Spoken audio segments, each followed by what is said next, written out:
Well, howdy, folks. Today I'm going out to the desert to celebrate my little Ford EcoSport. The lease is up in October, and I've started the process to buy the car, and there is no penalty on mileage because I was like not driving the car thinking that I was going to have some kind of penalty or something like that. So it looks like everything's going to turn out pretty good. And so we're going to go out to a couple of my favorite dirt roads. One of them is the Butterfield Stage Route. I'll take and show you an old foundation from a stagecoach stop.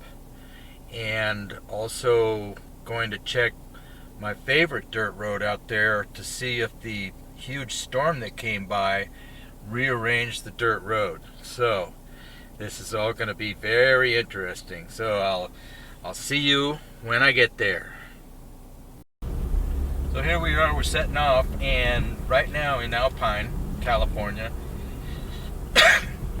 excuse me, it's 60 degrees, and where I'm headed right now, it's probably about 80.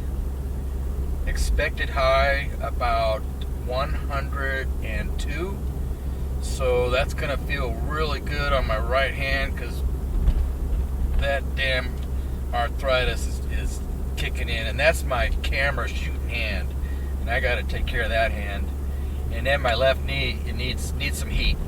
And I couldn't lay in bed anymore this morning, so I got up about 5:15, and here we go. Go see what we can find. It's going to be a pretty plain sunrise, but a pretty sunrise nonetheless. So I take what I can get, and I'll see you at the next segment. Here's another side note. I'm going out to the desert on an adventure with only my Nikon F4 film camera and some lenses, some extra film. And the really neat thing is, it takes six AA batteries, but that will last for like 90 rolls. And I've got 4 extra rolls with me of different flavors of film just to play with. And the neat thing is, out in the desert, dust, cold, whatever, when changing lenses, I don't even have to worry about dust, because every time you advance the film, you get what is called a new sensor. And every roll I have has 36 new sensors built into that little tiny cartridge.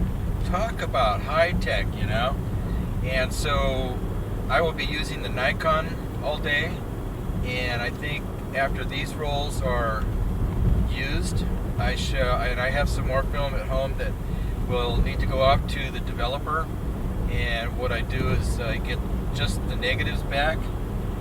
And one cool thing about the Nikon, I have the MF23 data back on it, and excuse me, I think I need some water. What that does is it imprints the exposure information on the side of the exposure. And in the case I'm shooting slide film now, my all-time favorite slide film, I will ask for the slides to not be mounted, and then what I do is I scan them myself. And each roll is going to be like $8 a roll for developing. I'll have, say, 5 rolls, and that's like $40 for a lot of pictures. Because if you buy and film that's a high-end megapixel slide, and you can go online and check it out, but very high resolution.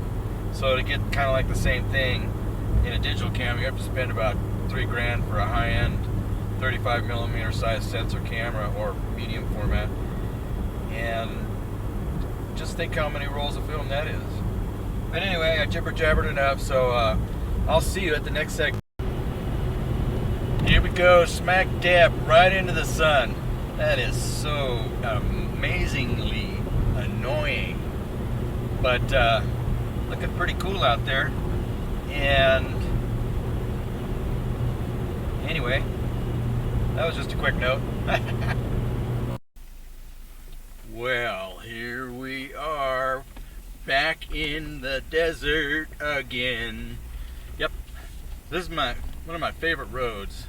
I've done this sucker, I don't know how many times. Almost got stuck out here a couple times too.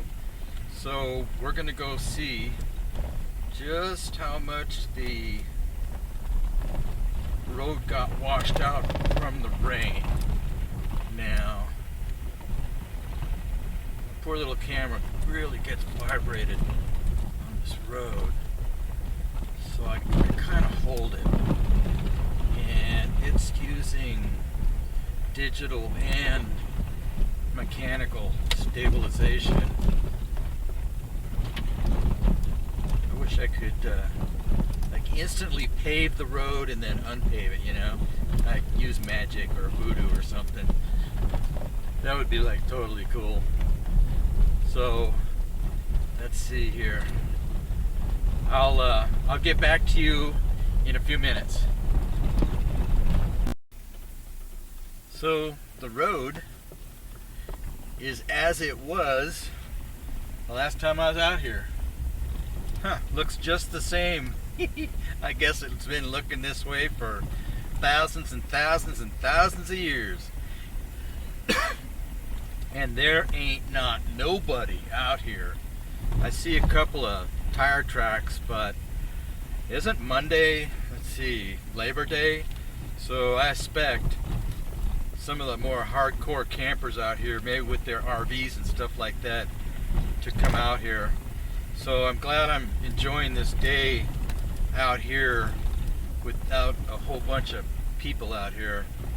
And right now, it must be about 85. It's like a perfect day. I see my canyon I like to hike off to. Still think I'll hold off on that until my knee gets better. We'll see what the heat does for my knee.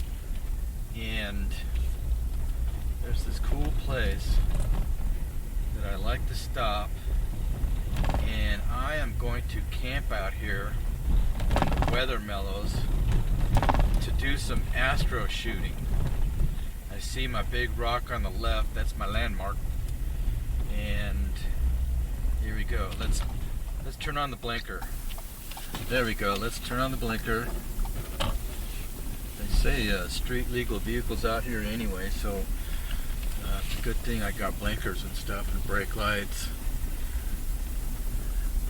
Maybe I should turn on my headlights so people don't run into me. But this is a pretty cool spot. People have camped out here before. Looks like ain't been nobody out here for a while. But that's okay. We like that. See? What a neat little spot. And we're going to turn the car. Actually, we should turn it around.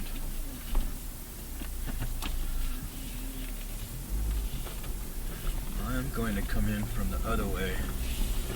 So let's go out here and do some crazy off-roading. Spin her around. We'll come in through the back door. Out here. Doesn't look too soft. Nope, tracks look good. So what I want to do is I want to point the car into the sun so my back door is the shady part.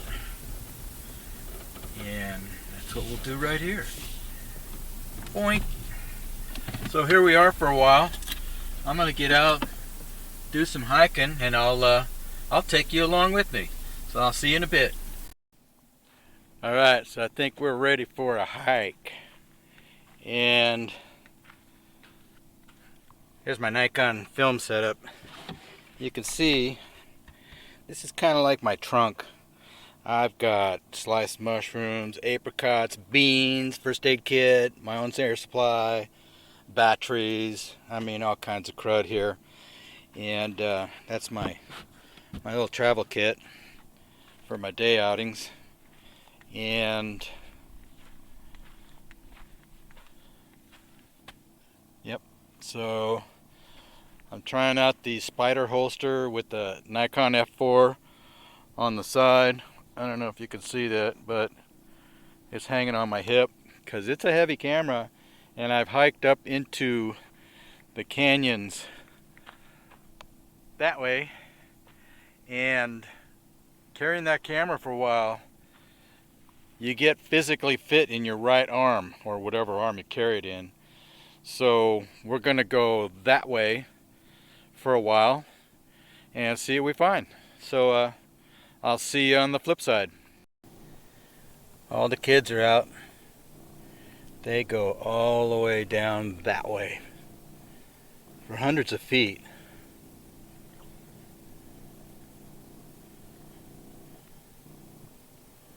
I gotta learn more about the ants because I see them a lot. And one of my things out here is to try and never step on an ant, because you never know when there's that giant 30-foot ant that comes up and says, "You stepped on one of my guys." Just like in that 1954 movie, Them. But look at it out here. Wonder Hussy would love it. I know she's been here.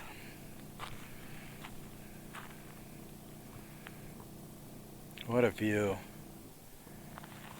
And it's dead quiet except for my jibber jabber and yakking.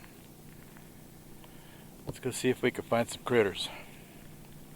Back in a bit. Well, here we have what I assume is rabbit holes. These are big holes. Sometimes I think the coyotes try to dig out the rabbits.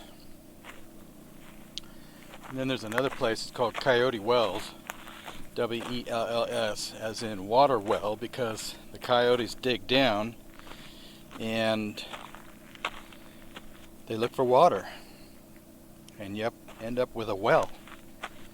And walking around this stuff right now, you got to be careful because you can fall in about a foot or two at least, like I just did. See, just standing there, it caves in.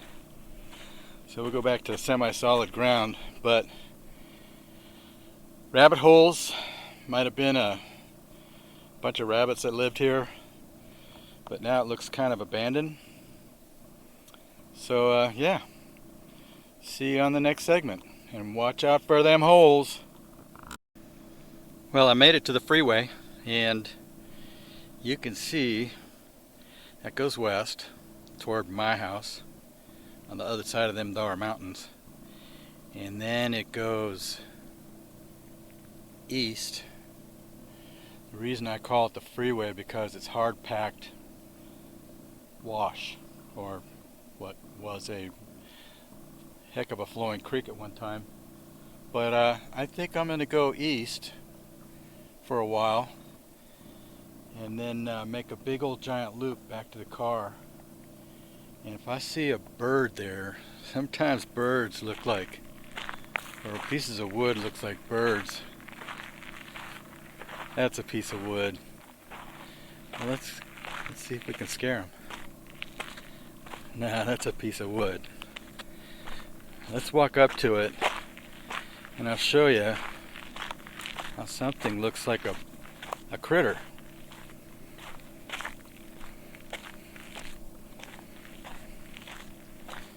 See that? That is just a piece of wood, but from far away it looked like some kind of bird, you know?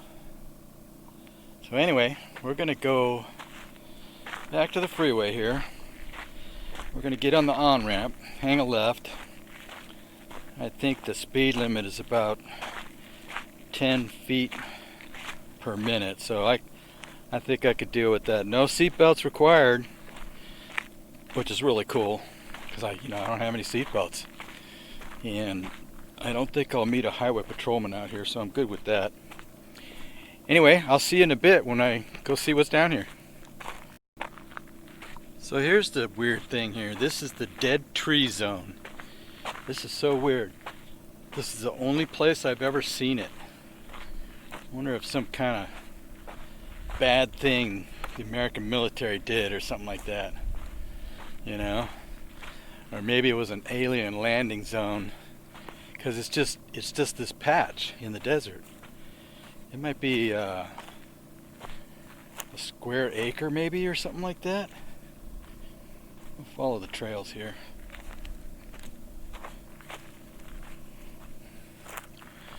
But you could see everything here is dead. Beautiful colors though.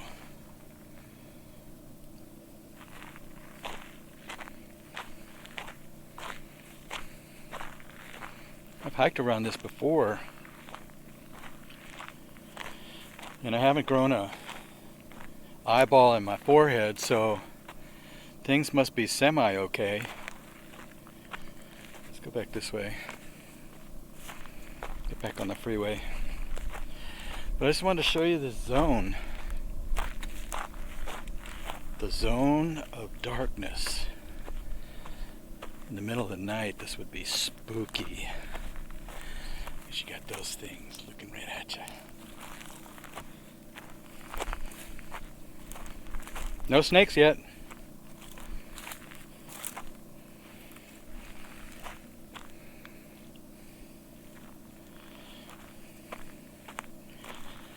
Gotta watch out for them prairie dog holes. I don't want you guys seeing me fall in again. But here on top of this mound, you can get an idea. It's green up to a point, and then it just stops. Except for one green tree right here. But pretty weird, huh? Well, I'll see you at the next weird spot.